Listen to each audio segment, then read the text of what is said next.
that the political leadership is very clear that Operation Sindoor is not over. Operation Sindoor actually has redefined the future battles as far as the Indian neighborhood goes. The world right now is virtually sitting on a powder keg. You see the Ukrainian attack on the Russian strategic bombers. This was an intelligence failure on part of Russia, which has led to what has happened over here, and this is going to have very serious ramifications. There was a failure of intelligence on October 7, 2023 in Israel. If you have good intelligence, you give the political leadership best options to prepare for it. The Indian intelligence, obviously, the Indian intelligence, when I'm saying specifically the external intelligence, came under pressure from the Five Eyes. During Operation Sindoor, the Chinese activity, I am told, the Chinese UAV activity in Tibet and East Ladakh was at a high. China tried to make India as if it was this Pokhran field testing range. So you have to be prepared for that. The only thing that will define the battle in future are long-range standoff weapons.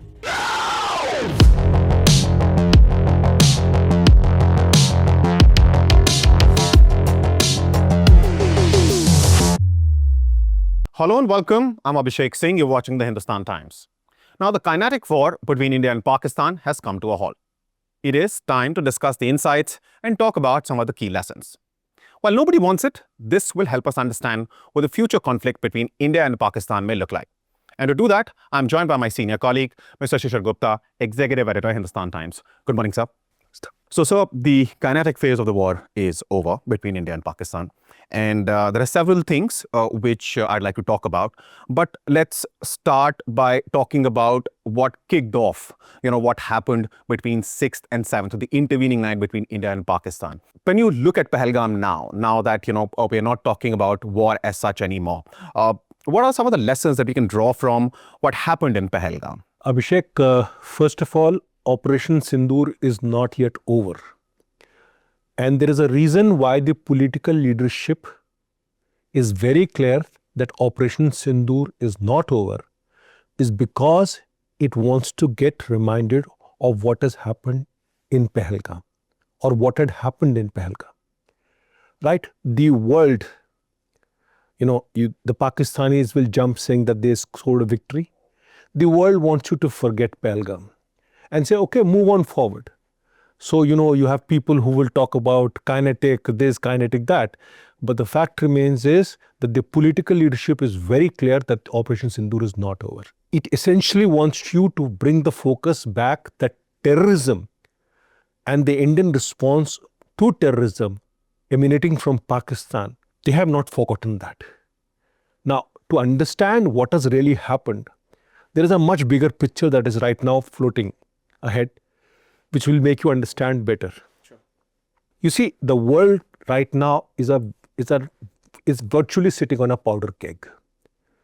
You see the Ukrainian attack on the Russian strategic bombers. You're talking about Operation Spiderweb.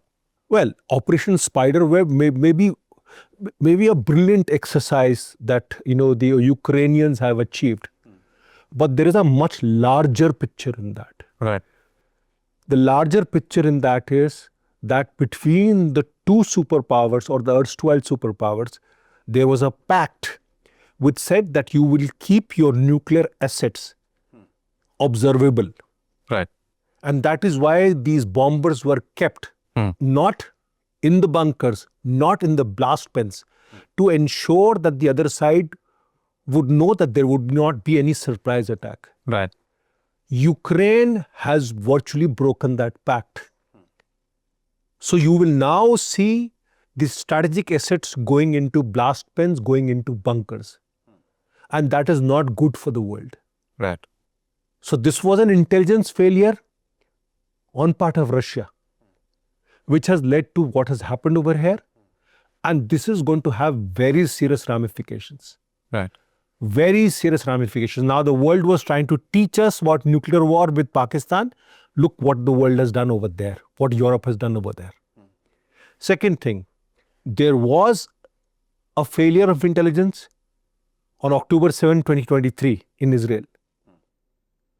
Look what has happened to Gaza, look what has happened to Hamas, look what has happened to Israel, and that war is still not stopped. Then there are the Houthis, then there are Iranians. So the world is virtually it's sitting on a powder keg. Now, the whole idea why we have to refer back to Pahalgam is because if you have good intelligence, you give the political leadership best options to prepare for it. If you have bad intelligence or if you have no intelligence, you give the political leadership the worst of options. Which is war. Yes. It's not that the Indian intelligence alone is to be blamed. There is a much larger game to play. The Indian intelligence, obviously, when I'm saying specifically the external intelligence, came under pressure from the Five Eyes after they blew the Niger episode, the Pannu episode, to virtually emasculate the Indian intelligence. They were put under pressure. The manifestation of that was that the Indian intelligence took a step back and there was hardly any ground intelligence available where they should have been, and they relied more on technical intelligence. Okay. Now, what has happened over here in Pahalgam is that you did not have intelligence. You neither had external intelligence, despite the Field Marshal Asim Munir saying very clearly that how he hated the Hindus and how Kashmir was the Shahrag of Pakistan. There was no external intelligence, no external threat assessment, and there was hardly any internal intelligence to say that what is going to happen over here. Now, my understanding is that the perpetrators of the Pahalgam attack, my understanding, which is based on what is available with us, is that the perpetrators, led by one Suleiman Sheikh of Lashkar-e-Taiba, are still within India. Right. Now, my telling you this is as good as my information that I have, but they're within India, and they are still being pursued on, and you will see results happening. Right? There are about 4 people, and then there are a couple of overground workers of theirs Who were assisting them. So what I'm trying to tell you is that if you have good intelligence, and that is why we need to invest in intelligence, if you have good intelligence, only then you can give the political leadership the best option. Let me tell you, the Narendra Modi government has given a free hand through and throughout to the intelligence agencies, to law enforcement agencies, to the armed forces. So the political leadership is clear. It is for you to come out with good intelligence and good ground intelligence. Right. Poor intelligence can lead to tactical mistakes also. And I hope you understand what I'm trying to tell you. Right. Right. So this is what has happened over there. And what you need is intelligence, better intelligence, actionable intelligence. And you can say, well, if Israel failed, if Russia can fail, so can we. But you see, the point is that the number of non-state actors and number of, these people who are out to prove a point are out at play right now. The forces are out at play. World is going to be a very unstable place. And that is why you need good intelligence. And for that, you need to spend money. You need to get ground intelligence. You need to know what is happening within Pakistan. You need to know what is happening within China. Because your principal adversaries are your neighbors too. Sure. So this is one important part that India needs to look at when it starts to plan for the next phase or whenever such attack takes place. Right. Multiple very interesting points there. But one particular point which I want to go back to, and I want to make sure that we keep this very narrow and cover the topic that we have planned for the day. But that is your assessment or your observation and the information that you have that what happened in US and in Canada. And of course, we are again going back to Pannu, and we're going back to Niger. Because of that, Indian intelligence, of course, perhaps, as you were saying, took a step back, perhaps. Now, does the world has an appetite for the kind of operations we saw by Mossad, perhaps, in case of Israel, conducted across, in certain cases across Europe, in certain cases across, the Middle East, where, the intelligence operatives would take out Israel's enemy on foreign territory. Does the world have the appetite for that kind of operations anymore? The point that you're trying to make is as if, the world is a very benign place and everybody is at peace with itself. No, the reason I say that is because the reaction, which you were also referring to, of the US and Europe was very severe in case of what they alleged that India might have done in case of Niger. You see, the point is that if I am going to be attacked, I need to be prepared for that. And for that, I have to have a preemptive strategy. I cannot get hit first and then try and do a NIA case. I need a preemptive strategy. Everybody does it. Israel did to Hezbollah. Yes. Right? Ukraine has done it to Russia. Americans have done it to half the world. UK has done to half the world. France has done to Africa. Everybody has done it. So let's not start preaching to me as to what is to be done and what is not to be done. I mean, there cannot be different rules. There cannot be selective, interpretations of things.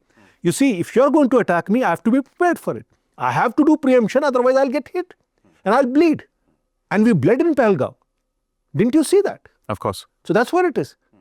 So that, it's all very good to say that, things are, we need to sort of human rights and all. It's all good. But the point is, as long as you don't bleed, if you bleed, there has to be a response. And everything cannot be post facto. You have to preempt. If you don't have a preemptive strategy, then you are nowhere. Then you're going to get hit every now and then. And that is what good intelligence does to you. It gives you a preemptive strategy. It helps you preempt that attack and take out those actors in certain cases as well. In fact, I'll go bigger than that. Sure. You see, the point in this is that what Operation Sindoor showed us, and why do you need good intelligence? And what happened over there is that tomorrow, when India analysis of the Operation Sindoor is already on. The action taken reports, what people have done, it's already on. You see a clear-cut nexus emerging between China and Pakistan. And that is something to be concerned about. During Operation Sindoor, the Chinese activity, I am told, the Chinese UAV activity in Tibet and East Ladakh was at a high.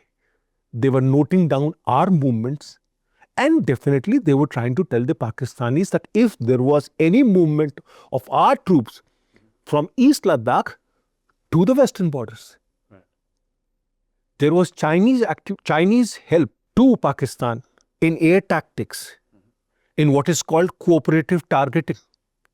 Was it perhaps also because Skardu is very close to, of course, Ladakh? That is a very key airbase for China as well?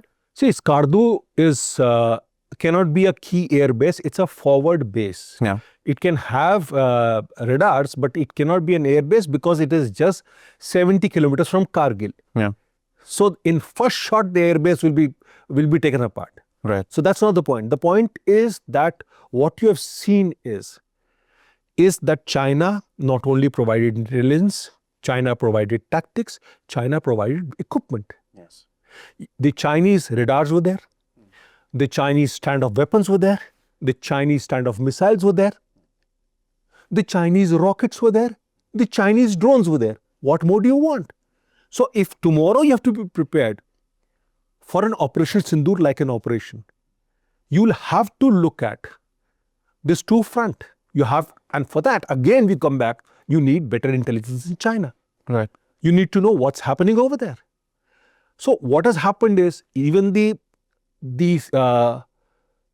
kamikaze drones, the kamikaze bombs, the howitzers, SH-15s that were used to target in Jammu, the PL-15, PL-12 missiles, SQ-9 radars. You see the Chinese planes. You saw virtually China tried to make India as if it was this Pokhran field testing range. So So you have to be prepared for that.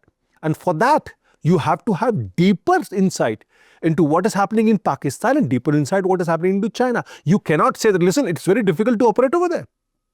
But what does India do? Because, see, as you said and as you alluded, that is exactly perhaps what China was trying to do. It gets two advantages when it supplies all of these weapons to Pakistan. A, of course, I mean, Pakistan is an adversary for India. China considers India an adversary. Number two, of course, all of its weapons, which China has manufactured in the recent years, get tested. They get battle tested, and it gets, data on the Indian weapon systems, which are also used, during such wars and during such battles. How does India deal with this? You see, you have a very valid question, and that is something which the armed forces actually foresaw. And that is why, particularly the Indian Army, did not use its prime weapons till such time the need arose. It was just not simply firing so that its positions wouldn't be known. The Indians, particularly the M777 howitzers, the American made, which performed very well, their positions were not shown. And the Indian targets, as far as across the LOC were concerned, was not the first line of Pakistan, because they were all battle hardened. They were all hardened targets. So it went for this target number second. It went to tier 2 targets. And that is how they were able to achieve their objectives, using longer range artillery, using better weapon systems. And they knew what the Chinese were up to. In the sense, they knew that the Pakistanis were using Chinese artillery, Chinese rockets, right, Chinese artillery shells, Chinese radars, missiles, yes, missiles, planes, everything was course, Chinese, yeah, right? And that's how. But then again, the same thing, that they tried to do that. But at the end of the day, it was the conventional dominance of India which prevailed over Pakistan. And of course, superior tactics, because we were prepared for that. And the Indian Army was prepared for that. The Indian Air Force did a wonderful job actually hitting at the air bases and the air defenses.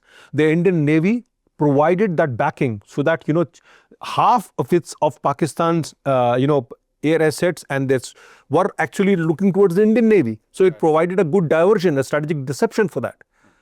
So we had our tactics, but what I'm trying to say is that if you have better intelligence, you can do a far, far more better job. That's what I'm saying. Yeah, that's absolutely clear that, a failure of intelligence or intelligence found lacking, whether it was in Ukraine, Russia, or in Israel or elsewhere in the world, of course, could lead to such a situation where the governments involved, because of sentiments, because of emotions, have no other option left but to respond, of course, in a kinetic fashion, which leads to the, loss of life and other, bad things. But having said that, the last question which I want to ask you, sir, is the future of conflict, because you've clearly established what China tried to do, what China actually did.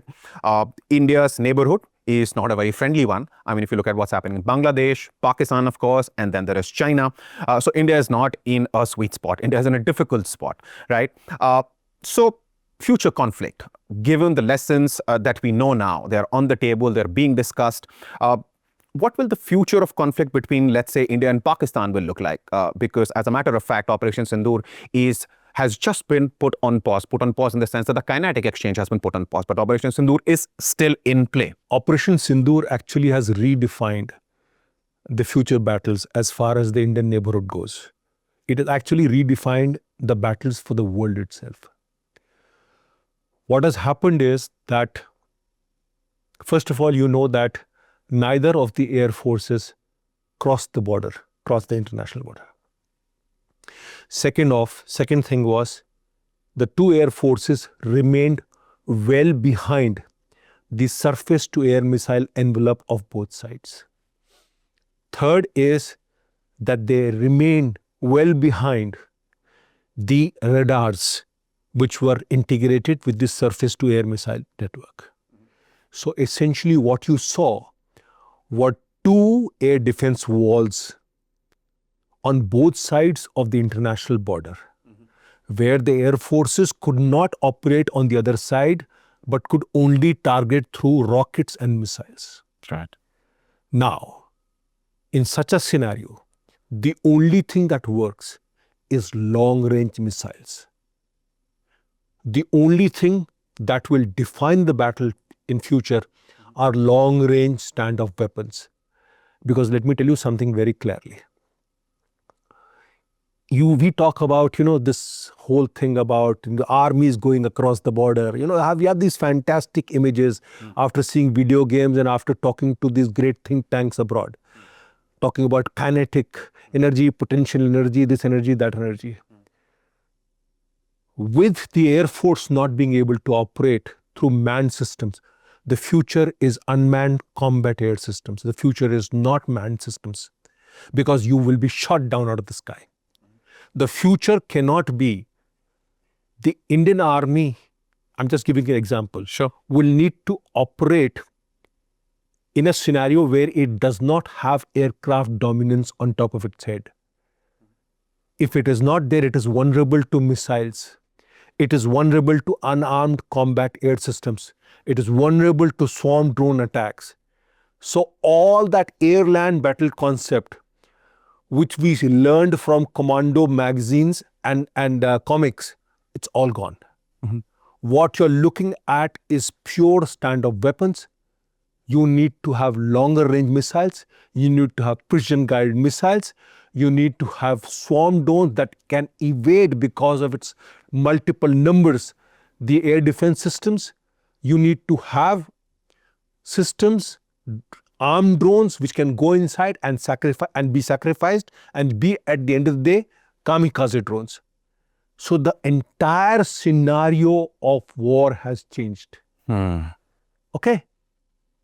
That whole thing of tank is gone, because your tanks are vulnerable to drones, your tanks are vulnerable to missiles, your navy is vulnerable to that. So you have to look at counter-drone mechanisms, you have to look at long-range missiles, you have to look at long-range unmanned combat air systems. So we have to think afresh.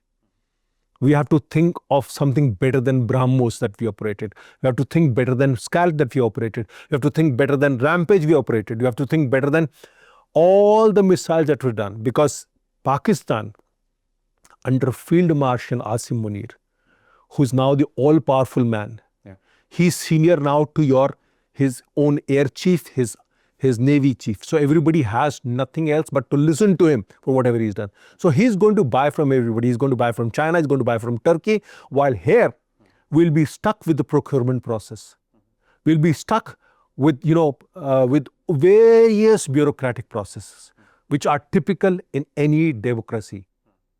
Pakistan right now is a good army dictatorship, and it will get much faster weapons. So you have to be prepared for that scenario. The future of Indo-Pak war or any war in the Indian subcontinent is going to be standoff weapons. It is not going to be the usual tanks and aircrafts that we saw in the past. The tanks and the World War II and whatever it is. It is the scenario has totally changed. Okay, you're no longer looking at generals sort of leading the show. Here it is going to be precision guided missiles. Precision guided missiles. India definitely has a good missile, program. India has developed some great missiles in the past. I mean, whether it is the intercontinental ballistic missiles or it's missiles like BrahMos, which was of course produced in collaboration with Russia. So perhaps that is where we need to focus more on. No, we have a very good missile program. There is no question about it. But we need to fill the gap in cruise missiles. We need to fill the gap in cruise conventional missiles. That is, the Nirbhay class, that the one that we are testing, that we need to do that. And this whole business, we need to have proven missiles, and we need to have long-range missiles. The entire breadth of Pakistan is 1,600 kilometers. We need to cover the entire thing there, because Pakistan is going to ask for kamikaze drones, whether it is from, they can even get from Houthis. You can look at the Shahid 136 drones. You can get drones from Azerbaijan. You can get drones from Turkey. And you can get drones from China. They're giving armed drones. So the battlefield scenario is totally changed. Right.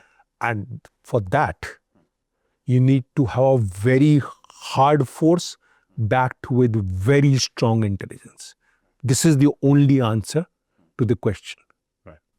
Intelligence and good standoff weapons. But on that note, thank you so much, sir, for helping us understand, what are the lessons, some of the key lessons that we learned during and after Operation Sindoor. And of course, hopefully these lessons will be implemented, because the future of conflicts between India and Pakistan, and perhaps even China for that matter, because these are adversaries. Nobody wants war, but in case that happens, India finds itself prepared. So on that note, thank you so much for talking to us, and of course, we will talk again next time as and when there is a development on this front. Thank you.